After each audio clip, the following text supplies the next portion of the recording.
안녕하세요. 오늘 또 하나님의 은혜 안에서 평안하시기를 주님의 이름으로 축복합니다.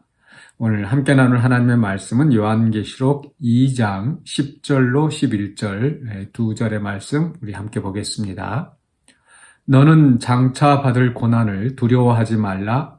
볼지어다 마귀가 장차 너희 가운데에서 몇 사람을 옥에 던져 시험을 받게 하리니 너희가 10일 동안 환난을 받으리라. 네가 죽도록 충성하라. 그리하면 내가 생명의 관을 네게 주리라. 귀 있는 자는 성령이 교회들에게 하시는 말씀을 들을지어다. 이기는 자는 둘째 사망의 해를 받지 아니하리라. 아멘. 네, 오늘 말씀의 제목은 고난이 무섭지 않은 이유입니다. 고난을 겪는다라는 거 참 달갑지 않고 또 누구라도 어떤 이제 고난을 예상하는 상황이라면 좀 두려울 수밖에 없을 것입니다. 그런데 오늘 하나님께서 우리 주님께서 우리에게 말씀하시는 것은 너는 장차 받을 고난을 두려워하지 말라. 이미 이 서머나 교회의 교인들은 9절 말씀 보니까 주님이 네 환난과 궁핍을 안다고 했습니다. 그들은 예수 그리스도에 대한 신앙을 지키기 위하여서 정치적으로 이 박해를 겪고 또 경제적으로도 이 핍박을 겪기 때문에 환난과 궁핍을 이미 겪었습니다. 이런 성도들에게 주님께서 이제 고생이 다 끝났다. 이제 좀 편안히 쉬어라. 이렇게 해주시면 얼마나 좋겠습니까? 그런데 이어서 하시는 말씀이 장차 받을 고난을 두려워하지 말라라고 하시는 겁니다. 그러니까 지금보다 더 큰 고난이 있을 것을 말씀하십니다.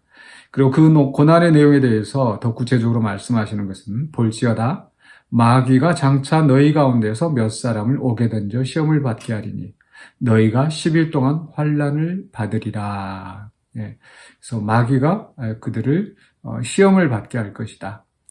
자, 그런데 이렇게 더 큰 시험이 앞에 있는데 왜 우리 주님은 두려워하지 말라 하셨을까? 또 우리는 만약 우리가 그런 주님의 음성을 들을 때 또 우리가 고난을 예상하는 그런 상황에서 우리는 정말 두려워하지 않을 수 있을까?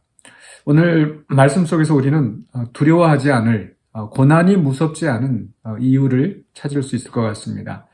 분명히 이렇게 말씀하시는 주님이 어떤 분이신가?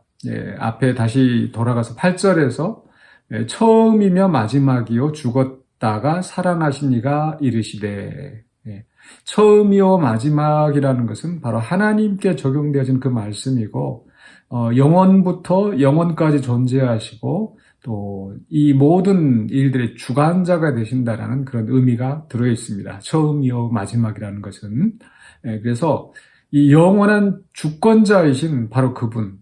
그런데 그분이 주권만 가지고 계신 분이 아니라 이미 당신이 죽었다가 살아나신 이이십니다.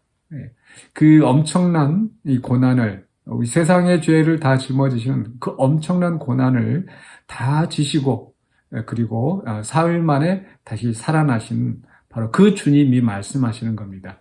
그 영원한 주권을 가지신 그분이 또 죽었다가 살아나신 그분이 우리를 향하여서 너희가 장차 받을 고난을 두려워하지 말라라고 말씀하십니다. 그 고난이 어떤 것인지 우리 좀 더 잘 아시고 있고 또 그 고난이 마귀가 시험을 주는 것이라 할지라도 결국은 알파와 오메가 처음과 마지막이 되시는 그 주권자의 통치 아래 있는 것입니다. 그래서 그 고난도 우리 하나님께서 우리가 감당하지 못할 시험은 주시지 않는다고 했거든요. 바로 이런 고난도 결국은 주님의 손 안에 있는 것이고 또 우리가 그것을 이길 수 있게 또 주님이 우리를 보호하십니다. 그렇기 때문에 우리는 전혀 두려워할 것이 없다고 말씀하십니다. 그리고 그 고난 속에서 어떻게 해야 될지 또 이렇게 말씀하시죠. 10절 하반부에 네가 죽도록 충성하라. 죽도록 충성하라.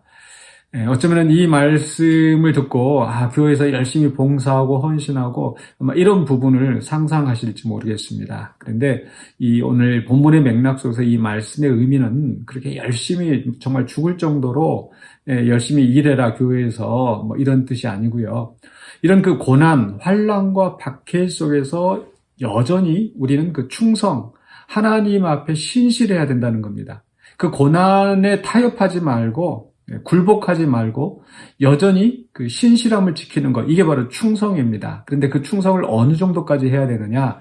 바로 죽기까지, 그러니까 죽음을 무릅쓰더라도 결국은 충성을, 그 신실함을 지켜야 한다는 것입니다. 그러니까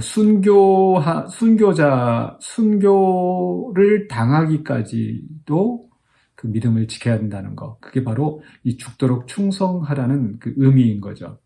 그런데 그렇게 죽도록 충성하였을 때 어떤 결과가 따릅니까? 바로 생명의 관을, 내가 생명의 관을 네게 주리라. 주관자이신 그 주님께서 그 죽도록 충성한, 죽기까지 그 믿음을 지킨 성도들에게 생명의 관을 주신다고 약속하십니다. 이 생명의 관은 또 우리가 어떤 상을 받았을 때 뭐 상징적으로 어떤 뭐 메달을 받는다든지 또 뭐 머리에 무슨 뭐 월계수 관을 쓴다든지 그런 어떤 상징적인 그런 그 관을 씌워주는 것만이 아닙니다. 즉 여기에서 이 관을 씌워준다라는 것은, 생명의 관을 씌워준다라는 것은 바로 그리스도와 더불어 통치하는, 바로 이 통치자로서 세우신다는 그런 의미죠. 면류관, 관을 쓰는 것은 바로 이 왕에게 해당되는 말이고, 그러니까 이 죽었다가 살아나신 바로 그 주님이 우리 성도들을 향하여서 정말 죽도록 충성하였을 때 그리스도와 더불어 왕 노릇하게 될 것을 약속하시는 겁니다. 영광의 관을 쓰는 게 바로 그런 의미인 거죠. 그러면서 마지막 11절에서는 귀 있는 자는 성령의 교회에 가신 말씀을 들을지어다. 이기는 자는 둘째 사망의 해를 받지 아니하리라.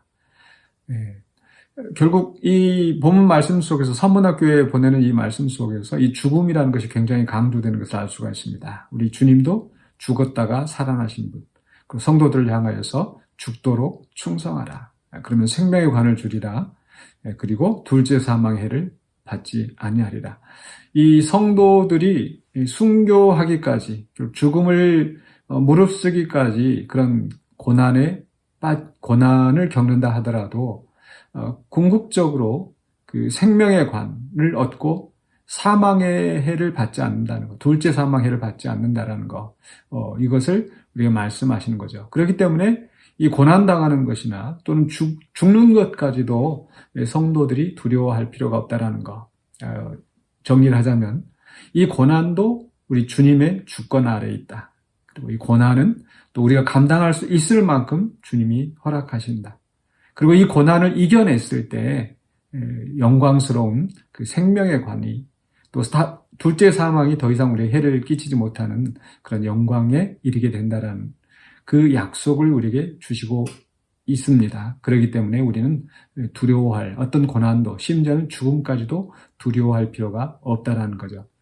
오늘 이 말씀을 기억하시면서 우리 사랑하는 성도들, 또 삶의 현장 속에서 힘들고 어려운 일이라 할지라도 두려워하지 마시고, 우리 죽었다가 살아나신, 또 처음이고 마지막이신 우리 주님이 함께 하시며 우리를 지키신다는 것을 기억하시고 승리하시는 저와 여러분 되시기를 주의 이름으로 간절히 축원합니다. 기도하겠습니다. 사랑해 주님 감사합니다. 오늘도 우리 삶 속에서 일어나는 많은 일들 속에서 우리가 좌절하지 않고 두려워하지 않고 또 주님 주신 사명 잘 감당하기를 원합니다. 우리가 마귀의 시험을 두려워하지 않고 그리스도의 능력 안에서 또 담대히 이겨나갈 수 있도록, 또 장차 소망을 바라보며 또 끝까지, 또 죽기까지 충성할 수 있는 우리가 되게 하여 주시옵소서. 예수 그리스도 이름으로 기도하옵나이다. 아멘.